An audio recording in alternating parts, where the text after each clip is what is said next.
Transfer করবে। আর আমরা হচ্ছে বিদ্যুৎ প্রবাহের দিক হচ্ছে উচ্চ বিভব থেকে নিম্নের দিকে।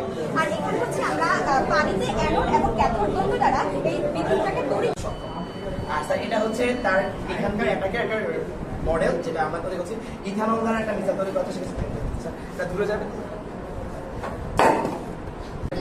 একটি বিকল্প আমরা মাথায় এসেছে, এটা অলরেডি জাপানে কার্যকর হয়ে গেছে। তো এখন এটার এখান থেকে বাংলাদেশের 99 নম্বর, ওখান থেকে রেখেছি 8 নম্বর প্রকল্পটা, 17টা প্রকল্পের মধ্যে 8 নম্বর প্রকল্পটা আমরা রেখেছি। প্রথম প্রকল্প হলো আদর দূরীকরণ, কিন্তু আমরা 8 নম্বরটা ওনার যে ডিভাইসগুলো থাকবে, মানে যেই ওনার মেশিনে যে ডিভাইসগুলো থাকবে, যে ডিভাইসগুলো থাকে উনি অপারেট করতেছে, আমরা ওই ডিভাইসগুলোকে শনাক্ত করবো এবং ওইগুলো আমাদের নিজস্ব আয়ত্তে নিয়ে আসবো। কিন্তু চমৎকার এটা এই নাম্বার দিলাম, শেষ করে যে কোনো শুক্রবার অথবা